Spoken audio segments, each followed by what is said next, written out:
وَإِذَا قُرِئَ الْقُرْآنُ فَاسْتَمِعُوا لَهُ وَأَنصِتُوا لَعَلَّكُمْ تُرْحَمُونَ۔ الحمدللہ والصلاة والسلام علی رسول اللہ، اعوذ باللہ من الشیطان الرجیم، بسم اللہ الرحمن الرحیم۔ آج کی کلاس انشاءاللہ ہم 30ویں پارے سے شروع کریں گے۔ اس سے پہلے کچھ اہم باتیں۔ سورۃ الملک یعنی 29ویں پارے سے لے کے سورۃ الناس یعنی قرآن کے اختتام تک ہم مکی صورتیں ہی پڑھیں گے، سوائے سورۃ البینہ اور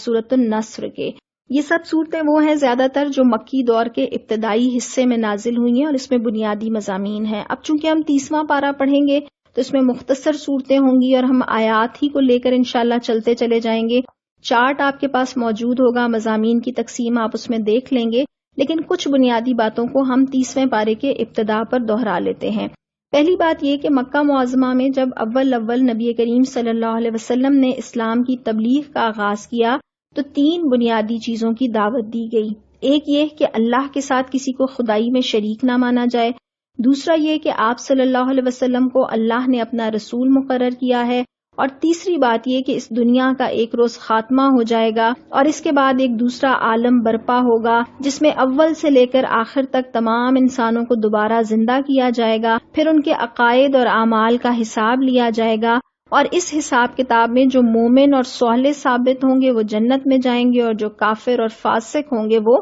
دوزخ میں جائیں گے۔ اب جب دعوت کا آغاز ہوا تو یہ تینوں ہی باتیں مشرکین مکہ کے لیے قبول کرنا مشکل تھیں، لیکن بہرحال وہ اللہ کی ہستی کے منکر نہ تھے، وہ اللہ کو رب اعلیٰ اور خالق اور رازق مانتے تھے، اور یہ بھی تسلیم کرتے تھے کہ دوسری جن جن ہستیوں کو وہ معبود قرار دیتے ہیں وہ اللہ ہی کی مخلوق ہیں۔ اصل ان کا جھگڑا اس بات میں تھا کہ اللہ کی صفات، اللہ کی اختیارات اور اللہ کی ذات میں کوئی اور شریک ہے یا نہیں ہے، اور ظاہر ہے کہ وہ دوسروں کو شریک بناتے تھے۔ دوسری بات یہ تھی کہ وہ نبی کریم صلی اللہ علیہ وسلم کو جھٹلاتے تھے، لیکن چونکہ آپ صلی اللہ علیہ وسلم نے 40 سالہ زندگی ان کے درمیان گزاری تھی، اس لیے ہزار بہانے اور الزامات تراشنے کے باوجود بہرحال انہیں خود کو بھی یہ باور کرنے میں سخت مشکل پیش آ رہی تھی کہ نبی صلی اللہ علیہ وسلم سارے معاملات میں تو راست باز ہیں، تو صرف رسالت کے معاملے میں معاذ اللہ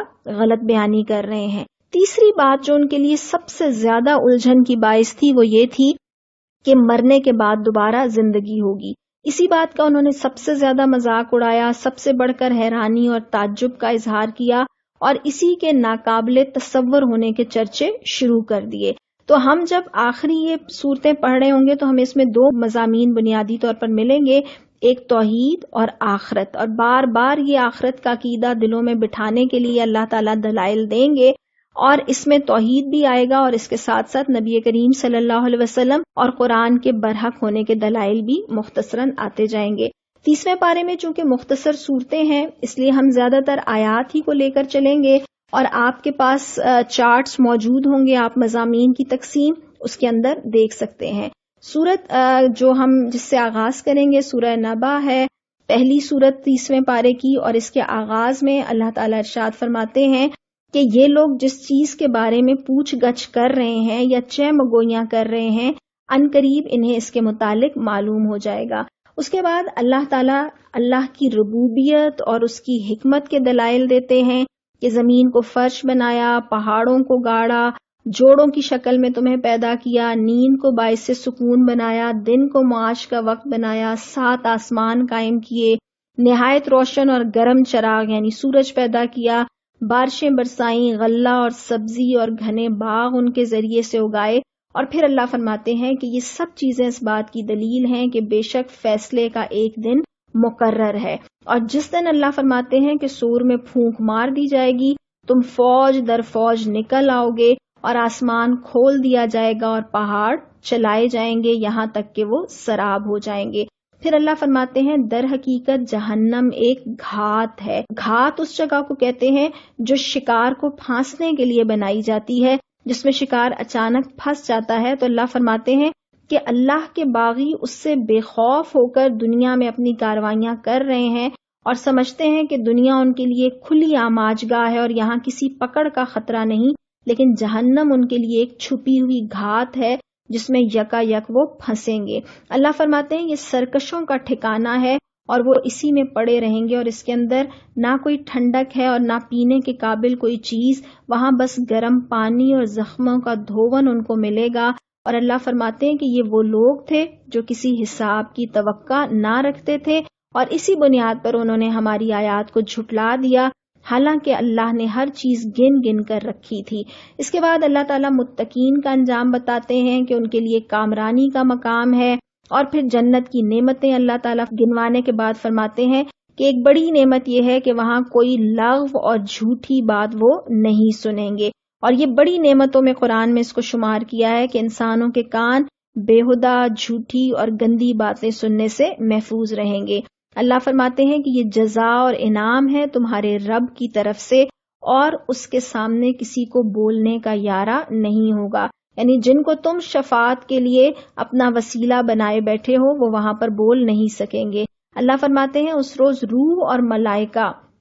یعنی حضرت جبرائیل علیہ السلام اور تمام فرشتے صف بستہ کھڑے ہوں گے، اور کوئی نہ بولے گا سوائے اس کے جسے رحمان اجازت دے اور جو ٹھیک بات کہے۔ اور اللہ فرماتے ہیں کہ اب جس کا جی چاہے اپنے رب کی طرف پلٹنے کا راستہ اختیار کر لے۔ پھر آخر میں دوبارہ فرمایا کہ ہم نے تم لوگوں کو اس عذاب سے ڈرا دیا ہے جو قریب آ لگا ہے، یعنی دور نہیں ہے، اور جس روز آدمی وہ سب کچھ دیکھ لے گا جو اس کے ہاتھوں نے آگے بھیجا ہے، یعنی اپنی کمائی، اور اس دن کافر پکار اٹھیں گے کہ کاش میں خاک ہوتا، یعنی عذاب کی شدت دیکھ کر وہ کہیں گے کہ کاش میں پیدا ہی نہ ہوا ہوتا یا مر کر مٹی میں مل جاتا اور دوبارہ زندہ ہو کر اٹھنے کی نوبت نہ آتی۔ سورۃ النازعات، اس کی ابتدا میں اللہ تعالیٰ فرشتوں کی قسم کھاتے ہیں اور اس کے بعد ارشاد فرماتے ہیں کہ جس روز ہلا مارے گا زلزلے کا جھٹکا اور اس کے پیچھے ایک اور جھٹکا پڑے گا، کچھ دل ہوں گے جو اس روز خوف سے کانپ رہے ہوں گے،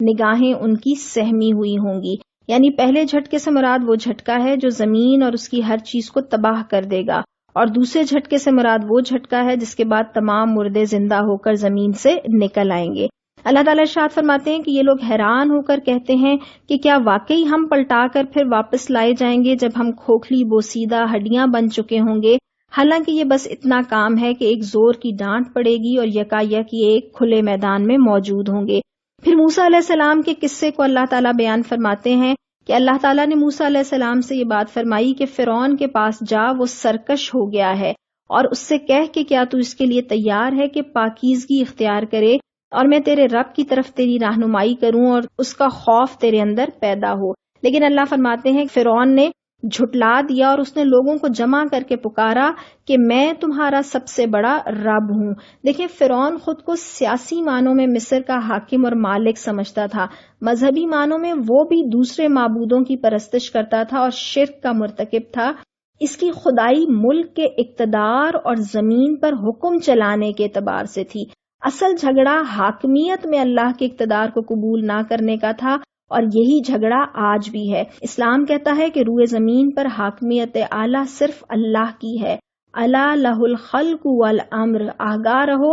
مخلوق اس کی ہے اور حکم اسی کا چلے گا۔ اللہ فرماتے ہیں کہ پھر اللہ نے اسے آخرت اور دنیا کے عذاب میں پکڑ لیا۔ پھر اللہ تعالیٰ فرماتے ہیں کہ تمہاری تخلیق زیادہ مشکل کام ہے یا آسمان کی، اور وہ پھر اس کے بعد زمین کی، پھر پانی اور چارہ اور پہاڑ اور مویشی، اور اس کے بعد اللہ فرماتے ہیں کہ جب وہ ہنگامہ عظیم برپا ہوگا اس روز انسان اپنا سب کیا دھرا یاد کرے گا، اور ہر دیکھنے والے کے سامنے دوزخ کھول دی جائے گی۔ پھر دو طرح کے کیریکٹر اللہ پیش کرتے ہیں، ایک کامیاب جو جنت میں جانے والا ہے اور دوسرا ناکام جو دوزخ میں جانے والا ہے، اور دونوں کی دو بنیادی صفات بتاتے ہیں۔ دوزخ میں جانے والے کی جو دو بنیادی صفات ہیں وہ یہ کہ اس نے سرکشی کی تھی،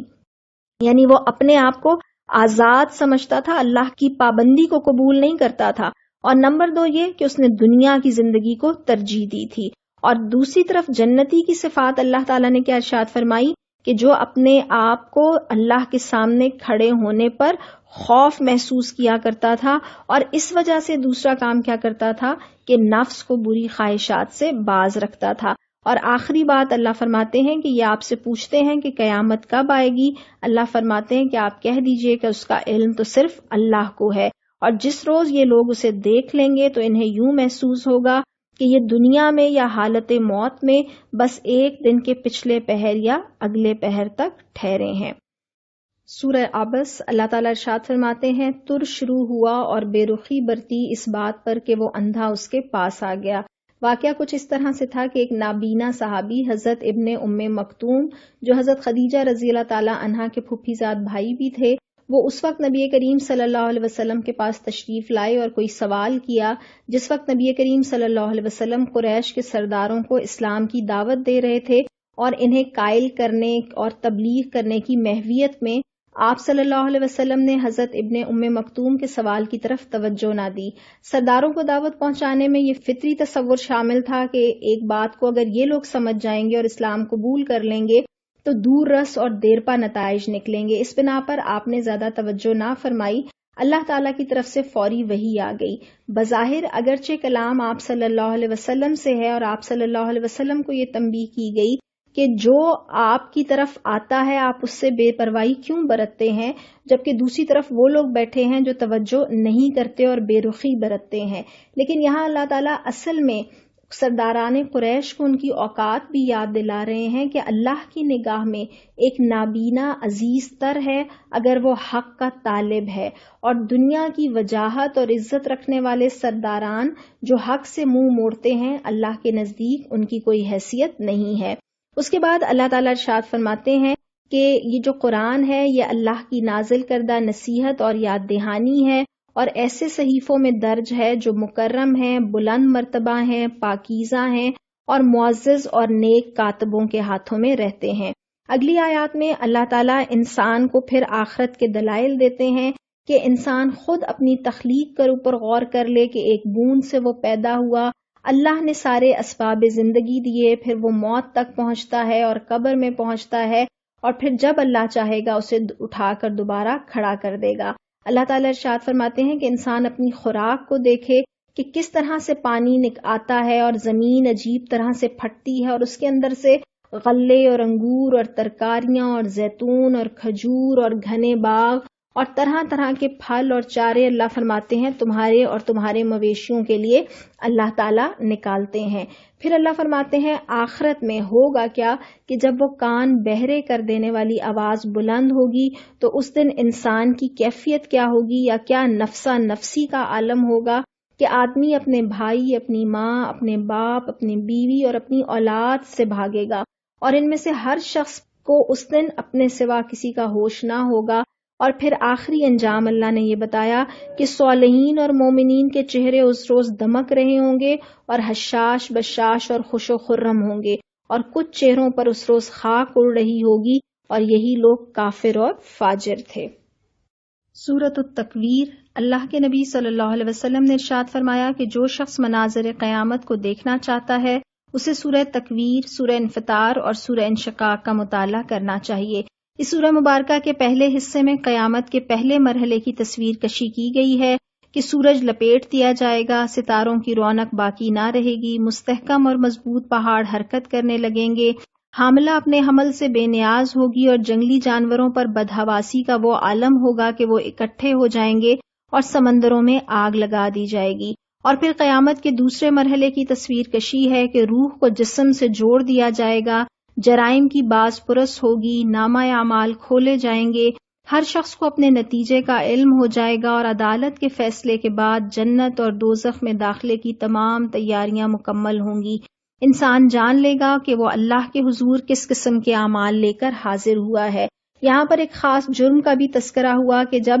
زندہ گاڑی ہوئی لڑکی سے پوچھا جائے گا کہ وہ کس قصور میں ماری گئی۔ عربوں کے ہاں چونکہ بیٹیوں کو باعث ذلت سمجھا جاتا تھا اور وہ زندہ گاڑ بھی دیا کرتے تھے، تو اللہ تعالیٰ نے ان کا یہ جرم ان کو گنوایا۔ اسلام نے بیٹی کو بلند مقام عطا فرمایا ہے، اور اللہ کے نبی صلی اللہ علیہ وسلم نے فرمایا کہ بیٹیاں والدین کے حق میں جنت کی بشارت لے کر آتی ہیں، اور ان کی اچھی تعلیم و تربیت اور بیٹوں کو ان پر ترجیح نہ دینے پر جنت کی بشارت بھی ہے، اور انہیں جہنم کی آگ سے بچاؤ کا ذریعہ بھی بتایا گیا ہے۔ اس کے بعد اللہ تعالیٰ ارشاد فرماتے ہیں کہ یہ قرآن حضرت جبرائیل علیہ السلام لے کر آتے ہیں، جو ایک بزرگ پیغامبر ہیں، بڑی توانائی رکھتے ہیں، اللہ کے ہاں ان کا بڑا مرتبہ ہے، وہ بااعتماد ہیں، اور ساتھ یہ بتاتے ہیں کہ نبی کریم صلی اللہ علیہ وسلم مجنون نہیں ہیں بلکہ انہوں نے حضرت جبرائیل کو روشن افق پر دیکھا ہے۔ اور اللہ یہ فرماتے ہیں کہ وہ اللہ کے پیغام کو بالکل درست طریقے سے نبی صلی اللہ علیہ وسلم تک پہنچاتے ہیں، اور یہ کسی شیطان کا قول نہیں ہے۔ پھر قرآن کے بارے میں فرمایا کہ یہ تو سارے جہاں والوں کے لیے نصیحت ہے، تم میں سے ہر اس شخص کے لیے جو راہ راست پر چلنا چاہتا ہو، اور تمہارے چاہنے سے کچھ نہیں ہوتا جب تک کہ اللہ رب العالمین نہ چاہے۔ سورۃ الانفطار، اس سورہ مبارکہ کے آغاز میں اللہ تعالیٰ قیامت کے دونوں مراحل کی تصویر کشی فرماتے ہیں کہ آسمان پھٹ جائے گا، تارے بکھر جائیں گے، سمندر پھاڑ دیے جائیں گے اور قبریں کھول دی جائیں گی، اور اس وقت ہر شخص کو اس کا اگلا پچھلا سب کیا دھرا معلوم ہو جائے گا۔ اس کے بعد اگلی آیات میں انسان کے تخلیق کے مراحل اللہ تعالیٰ بتاتے ہیں کہ اے انسان، کس چیز نے تجھے اپنے رب کریم کی طرف سے دھوکے میں ڈال رکھا ہے، جس نے تجھے پیدا کیا اور پھر تجھے درست بنایا اور تجھے متناسب بنایا اور جس صورت میں چاہا جوڑ کر تجھے تیار کیا۔ اگلی آیات میں اللہ تعالیٰ انسان کی غفلت کا اصل سبب بتاتے ہیں کہ اصل وجہ یہ ہے کہ تم لوگ جزا اور سزا کو جھٹلاتے ہو، حالانکہ اللہ فرماتے ہیں کہ تم پر ایسے فرشتے مقرر ہیں، ایسے کاتب جو تمہارے ہر فعل کو جانتے ہیں۔ اور اس کے بعد آگے اللہ تعالیٰ فرماتے ہیں کہ فرشتوں کے بنائے ہوئے ریکارڈ کے مطابق جزا اور سزا دی جائے گی، اور پھر فرمایا کہ یقیناً ابرار یعنی نیک لوگ عیش میں ہوں گے، اور بے شک فجار یعنی بدکار لوگ جہنم میں ہوں گے، اور جزا کے دن وہ اس میں داخل ہوں گے اور اس سے ہرگز غائب ہونے والے نہ ہوں گے۔ آخری پیراگراف میں اللہ تعالیٰ ارشاد فرماتے ہیں کہ انسانوں کو اپنے اعمال پر توجہ دینی چاہیے، اس لیے کہ وما ادراک ما یوم الدین، کہ تم کیا جانو کہ وہ جزا کا دن کیا ہے، اور پھر پوچھا کہ تمہیں کیا خبر کہ وہ جزا کا دن کیا ہے، وہ دن جب کسی شخص کے لیے کچھ کرنا کسی دوسرے شخص کے بس میں نہ ہوگا، اور فیصلہ صرف اللہ ہی کے اختیار میں ہوگا۔ سورۃ المطففین، اللہ تعالیٰ ارشاد فرماتے ہیں تباہی ہے ڈنڈی مارنے والوں کے لیے، جن کا حال یہ ہے کہ جب لوگوں سے لیتے ہیں تو پورا پورا لیتے ہیں، اور جب ان کو ناپ کر یا تول کر دیتے ہیں تو انہیں گھاٹا دیتے ہیں۔ کیا یہ لوگ نہیں سمجھتے کہ ایک بڑے دن یہ اٹھا کر لائے جانے والے ہیں، ایک بڑے دن جب کہ سب رب کے سامنے کھڑے ہوں گے۔ بنیادی طور پر اللہ تعالیٰ نے یہاں بتایا کہ کاروباری معاملات میں بددیانتی اور فریب کاری کی بنیادی وجہ آخرت کی جواب دہی کے احساس سے محرومی ہے، اور ان لوگوں کے دوہرے معیارات یا ڈبل سٹینڈرڈز ہیں کہ اپنے لیے فائدہ اور دوسرے کے لیے گھاٹا۔ آخرت پر یا قانون پر اگر یقین نہ ہو تو مالی معاملات میں ٹرانسپیرنسی اختیار کرنا ممکن ہی نہیں، اور سب سے بڑا قانون کس کا ہے؟ اللہ کا قانون ہے۔ آج ہمارے ملک میں جو کرپشن اور بددیانتی کا ناسور ہے، تو اس کے اختتام کا بھی جو سب سے بنیادی نقطہ آغاز ہو سکتا ہے وہ آخرت کی جواب دہی کا احساس ہے۔ اس کے بعد آگے جا کر اللہ تعالیٰ ارشاد فرماتے ہیں کہ انسان کے اعمال اللہ کے ہاں دو قسم کے دفاتر میں محفوظ کیے جا رہے ہیں۔ ایک سجین ہے، جیل خانے کا دفتر، جس میں بد اعمال لوگوں کا ریکارڈ رکھا جائے گا، اور یہ وضاحت بھی فرما دی گئی کہ وہ کیسے لوگ ہیں۔ نمبر 1 یہ کہ وہ روز جزا کو جھٹلانے والے ہیں۔ نمبر 2 حد سے گزر جانے والے بدعمال، خودسر اور سرکش ہیں۔ تیسری بات یہ کہ قرآن کو پرانے زمانے کی کہانیاں کہہ کر جھٹلانے والے ہیں۔ اور چوتھی بات یہ کہ جن کے دلوں پر ان کے بدعمالیوں کا زنگ چڑھ گیا ہے۔ اور اللہ تعالیٰ فرماتے ہیں کہ جہنم میں جائیں گے، اور ان کی سب سے بڑی بد نصیبی یہ ہوگی کہ اس روز یہ اپنے رب کی دید سے محروم رکھے جائیں گے، اور ان سے یہ کہا جائے گا کہ یہ وہی چیز ہے جسے تم جھٹلایا کرتے تھے۔ اس کے بعد اللہ تعالیٰ نیک لوگوں کے اعمال کے متعلق بتاتے ہیں کہ نیک آدمیوں کا نامہ اعمال بلند پایا لوگوں کے دفتر علیین میں ہے، اور اللہ فرماتے ہیں کہ یہ ایک لکھی ہوئی کتاب ہے جس کی نگہداشت مقرب فرشتے کرتے ہیں۔ اور پھر نیک لوگوں کا انجام بتایا کہ وہ مزے میں ہوں گے، اونچی مسندوں پر بیٹھے نظارے کر رہے ہوں گے، چہروں پر خوشحالی کی رونق محسوس کرو گے، اور ان کو نفیس ترین سربند شراب پلائی جائے گی جس پر مشک کی مہر لگی ہوگی۔ اور پھر اللہ فرماتے ہیں کہ جو لوگ دوسروں پر بازی لے جانا چاہتے ہوں وہ اس چیز کو حاصل کرنے میں بازی لے جانے کی کوشش کریں۔ اور اس کے بعد ارشاد فرمایا کہ مجرم لوگ دنیا میں ایمان لانے والوں کا مذاق اڑاتے تھے، جب ان کے پاس سے گزرتے تو آنکھیں مار مار کر ان کی طرف اشارے کرتے، اور اپنے گھر کی طرف پلٹتے تو مزے لیتے ہوئے پلٹتے، اور جب انہیں دیکھتے تو کہتے کہ یہ بہکے ہوئے لوگ ہیں۔ حالانکہ وہ ان پر نگران بنا کر نہیں بھیجے گئے تھے۔ یہ مکہ کے حالات تھے اور یہ ہر دور میں اہل ایمان کے حالات رہے ہیں۔ آج کے دور میں بھی دیکھیے کہ کہیں آنکھوں ہی آنکھوں میں اشارے ہیں، اگر آپ اسلام کی راہ پر چلنا چاہتے ہیں، کہیں مذاق اڑایا جا رہا ہے اور کہیں ایمان پر چلنے والوں کو انتہا پسند یا ایکسٹریمسٹ کہا جا رہا ہے، اور ہر بات میں اللہ کی طرف رجوع کرنے کی بنا پر لوگ یہ سمجھتے ہیں کہ ہر بات میں اسلام کو گھسیٹ کر کیوں لے کر آ جاتے ہو، اور جو اسلام کی راہ میں اپنی جان لگانا چاہے اسے تو لوگ بالکل ہی دیوانہ سمجھ لیتے ہیں۔ تو اللہ تعالیٰ ارشاد فرماتے ہیں کہ قیامت کے دن ایمان لانے والے کفار پر ہنس رہے ہوں گے، مسندوں پر بیٹھے ان کا حال دیکھ رہے ہوں گے کہ مل گیا نہ کافروں کو ان کی حرکتوں کا ثواب جو وہ کیا کرتے تھے۔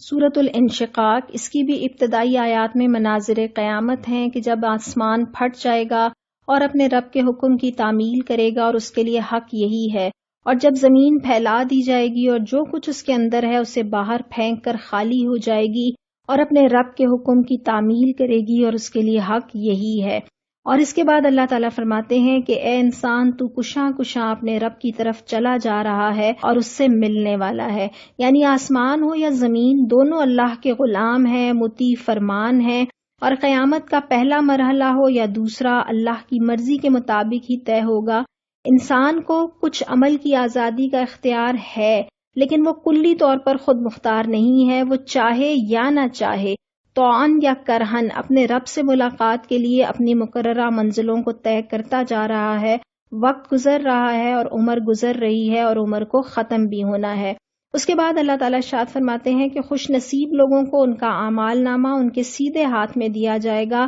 اور ان سے ہلکا حساب لیا جائے گا۔ ہلکے حساب کے متعلق نبی کریم صلی اللہ علیہ وسلم کی دعا اللہم حاسبنی حسابا یسیرا، اور اس کے متعلق جب حضرت عائشہ صدیقہ رضی اللہ تعالی عنہا نے آپ سے پوچھا تو آپ نے فرمایا ہلکے حساب سے مراد یہ ہے کہ بندے کے نامہ اعمال کو دیکھا جائے اور اس سے درگزر کیا جائے۔ اے عائشہ، اس روز جس سے حساب فہمی کی گئی یا پوچھ گچھ کی گئی وہ مارا گیا۔ اس کے بعد آگے اللہ تعالیٰ ارشاد فرماتے ہیں کہ رہا وہ شخص جس کا نامہ اعمال اس کے پیٹھ پیچھے دیا جائے گا تو وہ موت کو پکارے گا اور وہ بھڑکتی ہوئی آگ میں جا پڑے گا۔ اور پھر اللہ تعالیٰ اس کی جو کمزوری ہے وہ بتاتے ہیں کہ وہ اپنے گھر والوں میں مگن تھا اور اس نے سمجھا تھا کہ اسے کبھی پلٹنا ہی نہیں ہے۔ ہاں، پلٹنا کیسے نہ تھا، اس کا رب اس کے کرتوت دیکھ رہا تھا۔ اس کے بعد اللہ تعالیٰ ایک اور زاویے سے انسان کی اگلی منزلوں کی وضاحت فرماتے ہیں کہ جس طرح چاند کی منزلیں ہیں، وہ پہلے باریک ہے، پھر بڑھتا ہے اور پھر بڑھنے کے بعد گھٹتا ہے،